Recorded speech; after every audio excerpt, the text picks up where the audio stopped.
Assalamualaikum warahmatullahi wabarakatuh. Waalaikumsalam warahmatullahi wabarakatuh. Bismillah, alhamdulillah, wassalatu wassalamu ala rasulullah wa ala alihi wa sahbihi wa mawalah. Rabbi sholih sodri wa yassirli amri wahlul uqdatam min lisani yafqahu qawli. Nasihat hari ini untuk kamu dan untuk Bapak. A'udzubillahi minasyaitonir rajim.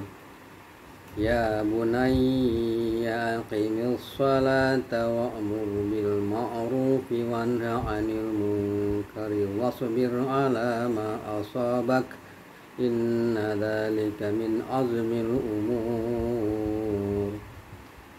Wahai anakku, laksanakanlah salat dan suruhlah manusia berbuat yang ma'ruf dan cegahlah mereka dari yang mungkar, dan bersabarlah terhadap apa yang menimpamu. Sesungguhnya yang demikian itu termasuk perkara yang penting. Surat Al-Luqman ayat 17.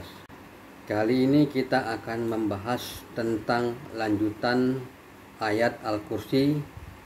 Yang kita akan bahas adalah mengenai keagungan kata-katanya. Apakah kamu masih ingat tema yang kita bahas kemarin? Ayat Al-Kursi, Pak, manfaat dan kapan saja kita membacanya? Ya, kemarin Bapak menerangkan fadilah membaca ayat Al-Kursi dan kapan waktu-waktu membacanya. Kali ini kita akan membahas keagungan kata-kata yang ada di dalamnya. Kemarin Bapak juga menceritakan seorang sahabat yang bernama Ubay bin Ka'ab. Ketika ditanya Rasulullah Sallallahu Alaihi Wasallam, ayat Al-Quran manakah yang paling agung? Ubay bin Ka'ab menjawab dengan ayat Al-Kursi. Di dalam ayat Al-Kursi terdapat banyak sekali nama Allah dan atributnya, baik berupa Asmaul Husna, nama Allah dalam bentuk kata ganti ketiga, dan kalimat yang menunjukkan kebesaran Allah. Apakah kamu masih ingat surat apakah dan ayat keberapakah letak ayat Al-Kursi? Surat kedua, surat Al-Baqarah ayat yang ke-255. Bagus. Surat Al-Baqarah ayat yang ke-255. Ayat Al-Kursi terdiri dari 9 kalimat. Pertama, Allahu la ilaha illa huwal hayyul qayyum. Allah, tidak ada yang berhak disembah selain Dia, yang maha hidup, yang terus-menerus mengurus makhluknya. Dua, la ta'khudhu sinatu wala naum. Tidak mengantuk dan tidak tidur. Lahu ma fis samawati wa ma fil ard. Miliknya apa yang ada di langit dan apa yang ada di bumi. Man dzalladzi yashfa'u indahu illa biiznih. Tidak ada yang dapat memberi syafaat di sisinya tanpa izinnya. Ya'lamu ma baina aydihim wa ma khalfahum. Yang mengetahui apa yang ada di hadapan mereka dan apa yang ada di belakang mereka. Wala yuquna bisyai'in min ilmihi illa bima syaa'. Dan tidak ada mengetahui sesuatu apapun tentang ilmunya melainkan apa yang dikehendakinya. Wasi'a kursius samawati wal ard. Kursinya meliputi langit dan bumi. Wa la ya'udu hifzuhuma. Dan tidak ada merasa berat memelihara keduanya. Dan kalimat yang 9 adalah wahwal aliyul azim, yang maha tinggi dan maha besar. Sekarang kita bahas satu persatu yang mana saja huruf dan kata-kata dan kalimat yang mengagungkan Allah Subhanallahu wa ta'ala. Kalimat pertama, Allahu la ilaha illa huwal hayyul qayyum. Allah, tidak ada yang sembah selain Dia yang maha hidup, yang terus-menerus mengurusi makhluknya. Pertama adalah kata Allah. Itu adalah kata yang agung. Kedua adalah huwa. Huwa adalah kata ganti ketiga dari Allah Subhanahu wa taala. Ketiga adalah al-hayyu, yang berarti yang maha hidup. Ini adalah Asmaul Husna yang pertama.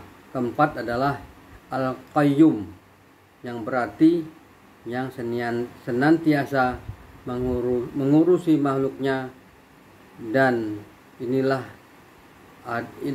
adalah Asmaul Husna yang kedua. Al-qayyum adalah kata terakhir dari kalimat pertama. Dan di kalimat yang pertama saja kita sudah menjumpai 4 kata keagungan Allah. Kata yang tidak menyebut keagungan Allah adalah la ilaha. Itu artinya adalah yang tidak berhak disembah kecuali. Walaupun tidak ada atribut Allah di situ, tapi jika kita cermati kata-katanya, maka kata yang tidak berhak disembah hanya Allah lah yang berhak menyandangnya. Sekarang kalimat kedua. La ta'khuzuhu sinatu wala naum. Tidak mengantuk dan tidak tidur. Di kalimat kedua tidak ada nama Allah atau kata ganti ketiga, tetapi kalau kita cermati kalimatnya, tidak mengantuk dan tidak tidur, maka Allah tidak mempunyai sifat kantuk dan tidur. Dari kata memang tidak ada atribut Allah, tapi dari kalimatnya menunjukkan keagungan Allah. Sekarang kalimat ketiga.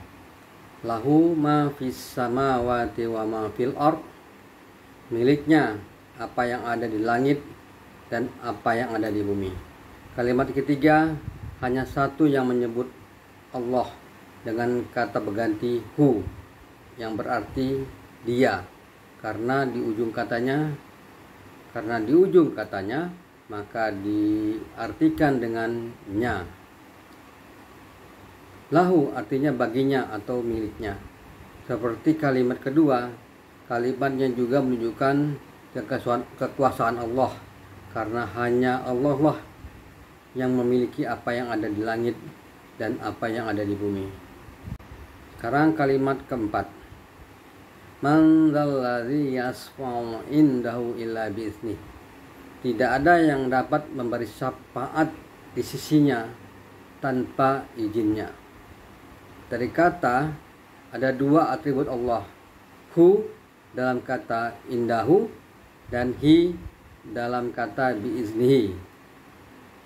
Dari kalimat keempat ada 2 kata atribut Allah subhanallah wa ta'ala, tetapi kalimatnya menunjukkan kekuasaan Allah.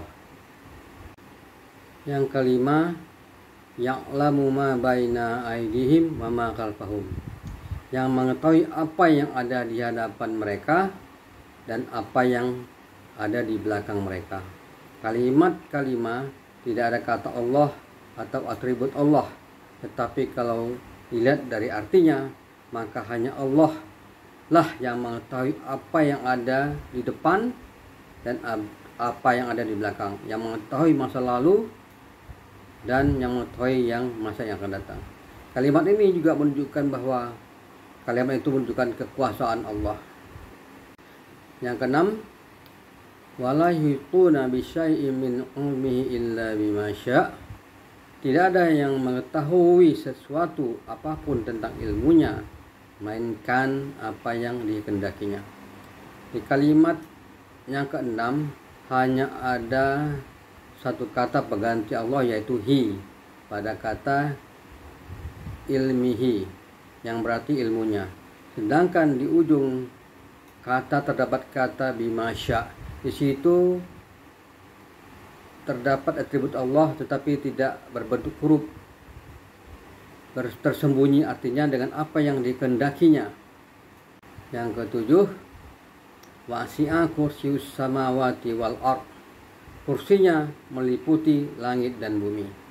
Kalimat ketujuh terdapat satu kata pengganti Allah, yaitu hu, dari kata kursiyuhu atau kursinya. Sedangkan kalimatnya tetap menunjukkan kekuasaan Allah. Kalimatnya ke-8, wala ya'udu hibzuhuma, dan tidak terasa berat memelihara keduanya. Kalimat ke-8 juga terdapat satu kata pengganti Allah, yaitu hu, terdapat dalam kata ya'uduhu.